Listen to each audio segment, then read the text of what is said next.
तो अब हम चलते हैं अपने भोलेनाथ की नगरी। अभी राम के नगरी गए थे, अब भोलेनाथ की नगरी चलते हैं। तो मैं सबको जो है राधे राधे कहती हूँ, और सब जो है जो मैं कहती हूँ उससे अच्छे से सुनना चाहिए। और जैसा कुछ कहती हूँ, कहते हैं भगवान के ध्यान में जो जैसा होता है, जो कहा जाता है, तो उसको अच्छे से हम सुनते हैं तो मन पवित्र, वाणी भी पवित्र होती है, मन शुद्ध होता है। तो हमें ध्यान से सुनना चाहिए। तो मैं भगवान शिव के धाम चल रहा है। तो हमने उस दिन सुनाया था वायु सहता का, जो ऋषि मुनि उनसे पूछ रहे हैं, वायुदेव से पूछ रहे हैं। तो वो ये पूछने का कार्य होता है, तो हम सबको पूछना चाहिए। अगर किसी को कहते हैं, यहाँ ऋषि मुनि ये कहते हैं कि हम तमोगुणी हैं, तमोगुणी होते हुए हमको ज्ञान नहीं था, तो हम ज्ञान लेने के लिए हम ब्रह्मा के पास गए थे। तो हमें ब्रह्मा ने हमको ज्ञान दिया था कि तुम भगवान शिव को प्रसन्न करने के लिए नैमिषारण्य में तुम कहते हैं यज्ञ करो। तो और फिर तुम यज्ञ करने के बाद में तो भगवान प्रसन्न हुए, तो तुम्हारे पास हम वायुदेव आएंगे। चूँकि अग्नि के पास में कौन रहता है? वायु। बिना वायु के अग्नि नहीं प्रज्वलित होती है, अग्नि को वायु की जरूरत होती है, और वायु को भी अग्नि की जरूरत होती है, एक दूसरे के पूरक होते हैं। तो कहते हैं कि यहाँ पे कहने लगे, तो ब्रह्मा कहने लगे कि तुम्हारा यज्ञ तुम करोगे, तो यज्ञ पूर्ण होने के बाद में फिर वायुदेव तुम्हारे पास आएंगे, और वायुदेव तुम्हारे पास आएंगे तो तुम्हें वो शिव भक्ति का पूरा ज्ञान देंगे। वायुदेव जो है भगवान शिव के बिल्कुल नज़दीक हैं, और वायुदेव ब्रह्मा जी कहने लगे वो मेरे शिष्य हैं। तो वो उनको भगवान शिव का ज्ञान बहुत ज्ञान है, और शिव के नज़दीक ही रहते हैं, साजू में ही रहते हैं, पास ही रहते हैं। चूँकि वायु का चूँकि भगवान शिव को तो वायु से बहुत कम होता है, एक दूसरे जगह पे ले जाना लाना। जो प्राणी जाते हैं किससे जाते हैं? वायु द्वारा ही जाते हैं। प्राण कहाँ जाते हैं? वायु के द्वारा ही तो जाते हैं। ऐसा तो नहीं है कि क्या कहते हैं हमारी आत्मा को, हमारे प्राणों को खींच के ले जाते नहीं, हमारे कहते हैं कि वायु द्वारा ही जाते हैं। सब चीज़ इधर से उधर जो आती है, जो कुछ भी होता है, पृथ्वी पर हलचल होती है यहाँ से वहाँ से, तो बात तो शिव के पास ही साइजों में रहते हैं। तो कहते हैं उनको बहुत ज्ञान है शिव के बारे में, तो वो शिव के लिए तुम्हें ज्ञान देंगे, और वायुदेव से तुम्हें पूरा ज्ञान मिलेगा, और उनका इंतज़ार करो, वो ज़रूर आएंगे तुम्हारे पास में। तो ऋषि मुनि नैमिषारण्य में जाके यज्ञ करने लगे थे। तो कहते हैं यज्ञ बहुत अच्छा यज्ञ करने लगे। जब यज्ञ की समाप्ति होने को आ गई थी, तब वहाँ वायुदेव पहुँचे थे। तो देख के वो सब बहुत खुश होने लगे, सब ऋषि मुनि बहुत खुश हुए थे कि महाभाग्य तुम वायुदेव तुम हमारे यहाँ आए, और हमें बहुत खुशी हुई है, क्योंकि ये हमसे ब्रह्मा जी ने भी बताया था। चूँकि हम कुछ जानते नहीं थे, चूँकि तमोगुणी अज्ञानी थे हम, तो उन्होंने हमको ज्ञान दिया था, और उन्होंने हमें बताया था कि नैमिषारण्य में जब तुम यज्ञ करोगे तो तुम्हारे यज्ञ के बाद में वायुदेव आएंगे तुम्हें। चूँकि ये यज्ञ का भाग किसके द्वारा जाता है? ऊपर जाती है। जब यज्ञ में हम जो कुछ भी हम डालते हैं, जो कुछ भी हम सुहा करते हैं, सब देवताओं के नाम पर सुहा करते हैं, तो वायु द्वारा तो ऊपर जाता है। वायु नहीं होगी तो ऊपर कैसे जाएगा? कैसे देवताओं को मिलेगा? कैसे उनका भाग देवताओं को मिलेगा? ये किसके द्वारा जाता है? ये वायु देवता के द्वारा जाता है। तो वो आएंगे तुम्हारी यज्ञ में। तो वो आए थे तो वो बहुत खुश हुए, लेकिन हालांकि तो वायुदेव ने कहा था तुम्हारा यज्ञ पूर्ण हो गया है, अच्छे से पूर्ण हुआ है, कोई बाधा तो नहीं हुई थी, क्या बाधा तो कुछ नहीं हुई थी, और हमारे अच्छा से यज्ञ हो गया है, लेकिन हम आपसे कुछ पूछना चाहते हैं। तो उन्होंने कहा क्या पूछना चाहते हो, पूछो। तो उन्होंने कहा कि हम शिव के बारे में हम पूछना चाहते हैं, ब्रह्म के बारे में पूछना चाहते हैं, शिव तत्व के बारे में पूछना चाहते हैं। तो वायुदेव बहुत खुश हुए, बहुत खुश हुए, कहने लगे तुम शिव के विषय में पूछना चाहते हो, तो हम शिव के विषय में हम तुम्हें बताएंगे, सब कुछ बताएंगे, क्योंकि तुमने हमारी इतनी भक्ति की है और इतने प्रेम से भाव से तुमने हमारे पूजन किया है और बड़े भाव से तुमने हमें आसन दिया है। कहते हैं भाव सबके प्रति होना चाहिए, ऐसा नहीं होना चाहिए। कहते हैं हमारे अंदर भाव ही होना चाहिए। मुझे तो ऐसा लगता है कि संसार में ऐसा नहीं, सबकी बात नहीं करती, सब एक से नहीं है। सब एक से होंगे तो पृथ्वी पर धर्म के कार्य होंगे ही नहीं, और ना ही ये धर्म के जो खम्भ गड़े हुए हैं जो पृथ्वी पे, ये तो धर्म के खम्भ ही नहीं रहेंगे। क्या वो गाना तो है ना क्या, नगर कोट वैकुंठ खम्भ मजा में लगे रे धर्म के। तो कहते हैं जहाँ तीर्थ स्थान होते हैं वहाँ धर्म के खम्भ लगे होते हैं, वहाँ इंसान जाते हैं तो कहते हैं अपने जो अपने अवगुण होते हैं और या नेगेटिव होते हैं तो आप वहाँ से पॉजिटिव ऊर्जा लेके आते हैं, अपनी नेगेटिवता छोड़ के आते हैं। तो धर्म स्थानों से, इसलिए तो धर्म स्थानों की अब होती है, लेकिन आदमियों में इतनी क्षमता नहीं है ना, बहुत गंदा माहौल कर रखा है ये सब। तो मुझे नहीं अच्छा लगता। क्या भगवान समय आएगा उस दिन भगवान ही इंतजाम करेंगे, इंसान कोई नहीं कर पाएगा। सुरक्षाकर्मी भी परेशान हो जाते हैं, क्या करें बेचारे। तो कहते हैं, तो उन्होंने फिर कहा था तो तुमने हमें बड़े भक्ति से बड़े भाव से आसन ग्रहण दिया, आसन करवाया है, हमारे पूजन दिया है, आसन हमको दिया है, पूजन किया है, और हमारे इतने ही हमसे तुम आने के बाद में इतनी खुशी हुई है और तुम ऋषि मुनि को इतनी खुशी हुई है।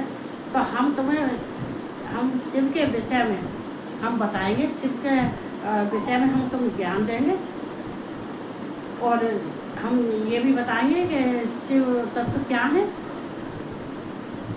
और शिव से कैसे मोक्ष मिलता है। तो ये मैं आपको जरूर ज्ञान दूंगा।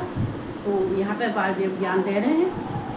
तो वायुदेव कह रहे हैं कि यहाँ पे वायुदेव ऋषि मुनियों को शिव क्या ज्ञान बताते हैं। तो वो पूछते हैं तो बोले कि तब ऋषि कहते हैं, वो सूत जी कहते हैं, ये सूत जी बताते हैं, ऋषि मुनि वायुदेव से पूछ रहे हैं। तो ये सूत जी बता रहे हैं, जो वायुदेव कह रहे हैं, जो वायुदेवता ऋषि मुनियों से कह रहे हैं, हाँ वो उनकी व्याख्या सूत जी कर रहे हैं इस पुराण में। वायवी संहिता का ये 5वां अध्याय है, ये 5वां अध्याय है। तो इसमें 5वें अध्याय में तो सूत जी कह रहे हैं कि देखो, जो भगवान शिव, तो ऋषि मुनि पूछते हैं कि हमें ये महाभाग वायुदेव हमें ये बताओ कि ये भगवान का ज्ञान आपको कैसे मिला। वायुदेव आपको भगवान के विषय में ये सब कैसे मालूम हुई थी, कैसे ज्ञान प्राप्त हुआ, और आप ब्रह्मा जी के शिष्य कैसे बने थे। तो और भगवान ब्रह्मा जी ने ये सृष्टि की रचना कैसे की थी, कौन से कल्प में की थी। तो ये मुनि वायुदेवता से पूछ रहे, वायुदेव से पूछ रहे हैं। तो वायुदेव उन्हें बताते हैं। तो वायुदेव कह रहे हैं कि तुम ऋषि मुनि ये पूछ रहे हो कि तुमको शिक्षा कहाँ से मिली, तुम्हें शिव का ज्ञान कैसे मिला, तुमने शिव की भक्ति कैसे की थी, और ब्रह्मा जी ने, तुम ब्रह्मा जी के शिष्य कैसे बने हुए थे, और ब्रह्मा जी ने सृष्टि की रचना कैसे की थी। तो जिज्ञासु, जो जिज्ञासु होता है वो ऐसे नहीं है कि दिन भर मोबाइल पे बैठे रहो, मोबाइल चलाते रहो, उसी पे अपने वो करते रहो, नहीं ना। वो जिज्ञासु होता है, वो 4 जगह से ज्ञान लेता है। आर्थ अर्थात जिज्ञासु और ज्ञानी। जो ज्ञानी होता है वो जिज्ञासु होता है, तो वो जिज्ञासु सब जगह से ज्ञान लेता है, थोड़ा उससे लेगा, थोड़ा उससे लेगा, थोड़ा उससे लेगा। चूँकि तो वो कभी कभी ऐसा होता है कि हम पुराणों को पढ़ते हैं, लेकिन हमें बहुत तो अपने जीवन के अनुभव से सब कुछ ज्ञान होता है। हमारे जीवन में जो घटना घटती है, जो भगवान के जरिए से हो या संसार के रहने वालों के जरिए से होती है, जो हमको कहते हैं, जो हमारे परेशानियाँ आती हैं या जो हमें अनुभव होता है, तो उस अनुभव से भी हम आगे बढ़ते हैं। लेकिन ऐसे नहीं है कि खा लिया पी लिया जो कुछ भी होगा उसको छोड़ दिया, नहीं, उसको विचार करो। पहले तुम विचारों में डूबोगे कि मेरे साथ ऐसा हो रहा है तो क्यों हो रहा है, किस कारण हो रहा है, हम ये कौन है, ये सब कौन है, ये ऐसा कर रहे हैं अकारण ही हमारे साथ में ऐसा कर रहे हैं तो क्यों कर रहे हैं। जब तुम विचार विमर्श करोगे और भगवान की शरण में जाओगे तो भगवान तुम्हें आगे आगे आगे आगे ज्ञान प्रदान करते जाएंगे। कहते हैं ग्रंथ से ज़्यादा ज्ञान तो हमें अनुभव से होता है, जिज्ञासु। तो जैसे ऋषि मुनि जिज्ञासु थे, वो एक एक बात भगवान शिव के विषय में पूछ रहे थे, तो कह रहे थे कि वायुदेव ये बताओ कि कैसे। तो वायुदेव बताते हैं कि ब्रह्मा जी जो जो श्वेत कल्प, श्वेत रोहित, जो देखो पहले हमने बताया था श्वेत लोहित और पीतवर्ण, और ये जो हमने बताए थे, ये जो सृष्टि की रचना हुई थी वो वायु संहिता में आगे फिर अब वायुदेव बताते हैं। पहले कार्तिकेय ने वामदेव को बताया था। हालांकि वायुदेव तो बहुत भगवान जी के उनके विग्रह हैं, भगवान शिव के विग्रह हैं। वाय सद्दोजात से ऊपर वायुदेव कहते हैं, सद्दोजात और वाय और अघोर, तत्पुरुष और ईसा, इन्हीं 5 विग्रहों से। तो वो बताते हैं कि जब सृष्टि की रचना की थी ब्रह्मा ने, तो हम उनके शिष्य कैसे हुए। तो मैं वायुदेव कह रहे हैं कि हम उनके शिष्य कैसे हुए, अब हम ये आपको बताते हैं। बोले कि जब श्वेत कल्प आया था तो वो 19वें कल्प से ये 5 कल्प होते हैं। 19 कल्पों से, इन 5 कल्पों में ब्रह्मा जी सृष्टि की रचना करते हैं। 19, 20, 21 और 21, फिर बाद में फिर लौट गए, फिर 2, फिर 2, मतलब 5 कल्प। तो ये कहते हैं कि जब भगवान ने, ब्रह्मा जी ने सृष्टि की रचना, तो श्वेत लोहित, 19वें कल्प में श्वेत लोहित नाम का कल्प हुआ था। श्वेत लोहित नाम का कल्प हुआ था 19वें कल्प में। तो कहते हैं वो फिर वहाँ पे ब्रह्मा जी ने उनके, जब उन्हें तपस्या करने लगे थे, तप करने लगे थे, जब तपस्या कर रहे थे, सृष्टि की रचना करने के लिए तपस्या, शिव की तपस्या कर रहे थे, तो शिव उनकी तपस्या से प्रसन्न हो गए ब्रह्मा जी की। जब ब्रह्मा जी की तपस्या से प्रसन्न हुए थे शिव, तो उन्होंने एक कुमार के रूप में ब्रह्मा जी को दर्शन दिए थे भगवान शिव ने, श्वेत लोहित। तो उन्होंने श्वेत के रूप में उनको ब्रह्मा जी को दर्शन दिए थे। ब्रह्मा जी से कहने लगे कि ब्रह्मा जी समझ गए कि ये तो भगवान शिव है। उन्होंने कहा था कि ब्रह्मा जी से कहा था कि हम, तुमने तपस्या की, उससे हम बहुत खुश हैं। और जब ब्रह्मा भी बहुत खुश हुए थे, ब्रह्मा जी ने सरस्वती के साथ भगवान शिव की स्तुति की और साष्टांग प्रणाम किया उनको। सरस्वती साथ में थी ब्रह्मा जी के। तो फिर ऐसे फिर उन्होंने, ब्रह्मा जी ने फिर सृष्टि की रचना की थी। तो उन्होंने फिर ज्ञान, वायुदेव ने फिर ज्ञान लिया था। कहते हैं यहीं पे, कहते हैं पाशपत और पशुपत। देखो पाशपत क्या होता है, तो प्रकृति, प्रकृति क्या है, ये जड़ है। और पुरुष जीव क्या है, चेतन है। प्रकृति जड़ है, जीव क्या है, चेतन है। और उससे परे ऊपर जाके भगवान शिव, परम तत्व, परम ब्रह्म, परमेश्वर, उनसे परे जाके भगवान शिव, परम ब्रह्म, परमेश्वर है। तो उनके बाद पे कहते हैं ब्रह्मा जी जब सृष्टि की रचना की थी, तो उसमें भगवान शिव ने दर्शन दिए। तो भगवान शिव ने फिर कहते, फिर मुनि, ऋषि मुनि पूछे तो फिर आगे तुमने कैसे ज्ञान लिया था। तो कहते हैं कि भगवान शिव ने जब ब्रह्मा जी से खुश हुए तो उन्होंने सृष्टि की रचना की। तो पहले कौन हुए थे, कहते हैं कि पाशपत और पशुपत। तो पाशपत और पशुपत देखो जो पाशपत है जो तो ये को है, ये प्रकृति है, ये माया। जहाँ माया होती है वहीं पर भगवान परमात्मा शिव होते हैं। कहते हैं कि माया, जब माया तो अपने बंधन में बांधती है, पास में बांधती है, लेकिन पशुपत, तो पशुपत कौन होते हैं? भगवान शिव।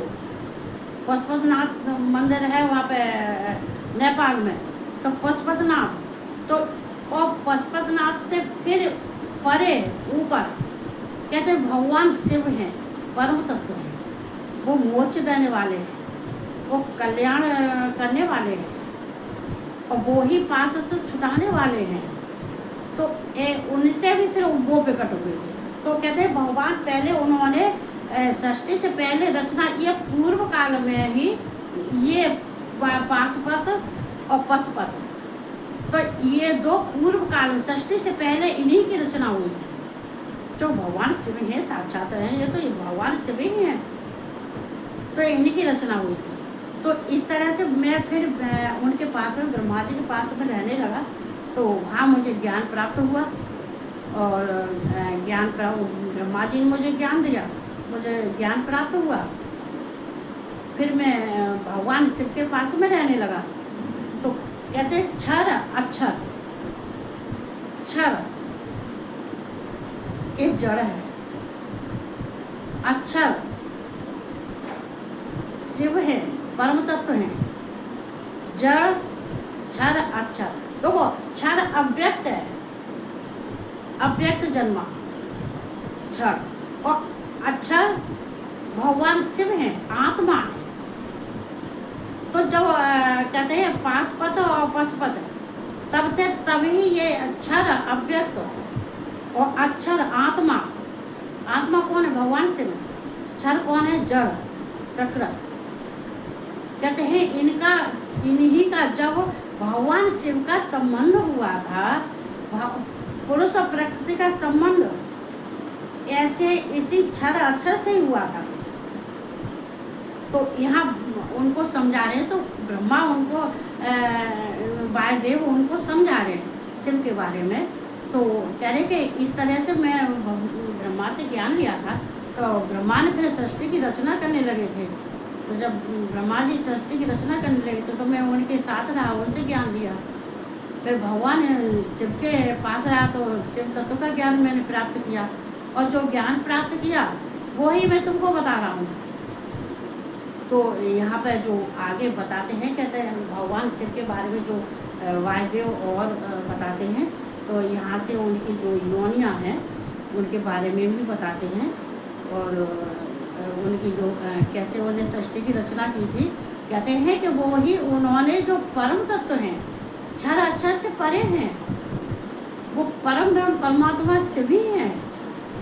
वो शिव के द्वारा, इस बात को तो ब्रह्मा ने भी कहा है उनसे, ऋषि मुनियों से, कि देखो वो ही ब्रह्म है, हम ब्रह्म नहीं है, वो ही परमात्मा है जो सृष्टि का पालन करते हैं, जो सृष्टि की रचना करते हैं, जो सृष्टि का संहार करते हैं, जो पालन करता वो ही है, वो ही सबका पालन करते हैं।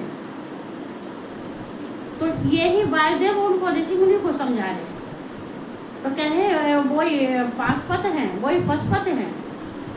और फिर बाद में वो ही जब उनका मिलन हुआ था, कैसे उनका संबंध हुआ था, कैसे मिलन हुआ था, तो क्षर अक्षर से हुआ था। चूँकि अक्षर आत्मा है, क्षर जो है अव्यक्त है, अजन्मा है। और भगवान शिव का कोई जन्म नहीं हुआ, भगवान शिव तो कहीं भी प्रकट हो जाते हैं। वैसे देखी जाए तो मुझे कहता है भगवान, सारे भगवान, चाहे कृष्ण हो, चाहे विष्णु हो, चाहे माँ हो, चाहे राधा हो, चाहे लक्ष्मी हो, ये कहीं भी प्रकट हो जाते हैं। कैसे हो जाते हैं ये तो मुझे भी नहीं मालूम भैया, कैसे होते, कहीं भी प्रकट हो जाते हैं। देखो इनकी लीला, जहाँ हमें असंभव लग जाता है वहाँ संभव हो जाता है, असंभव भी संभव हो जाता है। तो यही कहीं भी प्रकट हो जाते हैं, और कहीं भी अदृश्य हो जाते हैं, कहीं भी तीर्थों में दर्शन दे देते हैं। कैसे देते थे? तीर्थों में नहीं देते, कहीं भी दे देते, कैसे देते? तो तुम अगर भगवान कोई हो, भगवान शिव हो, कृष्ण हो, विष्णु हो, राम हो, या शक्तियाँ हो, या हनुमान जी हो, जब हम अपने भाव से किसी को बुलाते हैं, प्रकट करते हैं, हमारे भाव ही तो होते हैं। कहते हैं यहाँ पे भी कहा गया है कि भगवान वायुदेव बताते हैं कि भगवान को तर्क से नहीं, जैसे कि कोई संत आ गया और कहते हैं अज्ञानी पुरुष क्या होते हैं, उनसे तर्क करने लगते, तर्क से कुछ नहीं मिलता। तर्क से जो तुम्हारे पास था वो भी गया, वो भी चला गया, वो भी तुम्हारे पास नहीं रहा। इसलिए जिंदगी ऐसी नहीं है। बुद्धुओं की जिंदगी तो को अगर कहीं अज्ञान ही होता है, उसकी बातों को नहीं सुना करो, बस थोड़ा सा सुनो, सुनने की जरूरत नहीं। जो अज्ञानी हो, अज्ञानता की बात करेगा, ज्ञान की बात नहीं करेगा। तुम्हारे ज्ञान होगा उसको भी भ्रष्ट कर देगा। जो भगवान की शरण में जाते, आज मेरी भी पूजा जब से गई तब से जैसे ही छोड़ गई थी, भगवान जी वैसे ही मिले। आज 4 माला मिली थी मुझे, एक माला रोज डेली आती है, फूल देने आता है माली। तो आज मेरे भी भगवान के 6 दिन के बाद में मैं गई थी, उसी दिन पूजा करके गई थी 3 बजे सुबह के। और फिर आज आके ही ज्योतिवती हुई है, आज आके ही उनकी पूजा हुई है, 4 फूल माला मिली थी मुझे। तो क्या है कि कहते हैं कि हमें अपना अनुभव, ये हमारा अनुभव जो होता है वही हमें आगे लेके जाता है। हमारे तर्क से भगवान नहीं मिलते हैं, भगवान भक्ति से भाव से मिलते हैं। और ये वायुदेव कह रहे हैं ऋषि मुनियों से कि तुम जब उनका यज्ञ करोगे, भगवान शिव का यज्ञ करोगे, भगवान शिव प्रसन्न होंगे, तो वहाँ वायुदेव भी होंगे, वहाँ ब्रह्मा जी भी आएंगे, तुम्हें कहते हैं सबकी कृपा मिलेगी, भगवान शिव की कृपा मिलेगी। भगवान की शिव की कृपा लेने के लिए तर्क नहीं करो किसी से, न तर्क से मिलते हैं, वो भाव से मिलते हैं, प्यार से मिलते हैं। जब तुम भाव प्यार से उनको भजोगे तो वो उनकी कृपा तुम्हारे ऊपर होगी। और कृपा होने से क्या होता है, भगवान के दर्शन होते ही हैं। और वो ही कर सकता है, जो भगवान की कृपा होगी वो ही भगवान की पूजा कर सकता है और भगवान के दर्शन कर सकता है। हाथ में हाथ रख के बैठे रहोगे कुछ नहीं होगा। भगवान कहते हैं मेहनत करो, मेहनत करो, मेहनत करो, परिश्रम करो। मुझे तो नहीं टलुआ बैठने देते, कहते मेहनत कर। जब तू मेहनत करेगी और तेरे पास दुख आएंगे तो तू चमकेगी। और तेरे पास अगर तू सुखी रहेगी, आराम से बेड पर लेटे के बैठेगी, खाएगी, बैठी रहेगी, तो तेरे जो चमकने की समय होगा उसमें बाधा आएगी, फिर तू चमकेगी नहीं, तेरे में बाधा आती रहेगी। इसलिए तू जब दुख आया करो तो हमारे तो भगवान स्वप्न कहते हैं दुख आया तो सोच ले कि तू चमकने वाली है। तो मैं दुख से नहीं घबराती, बहुत मजबूत हो गई, दुख सहते सहते मजबूत हो जाती हूँ। तो मैं ये कल बताऊँगी आगे। और अब जाके खाना आना बनाऊँगी मैं।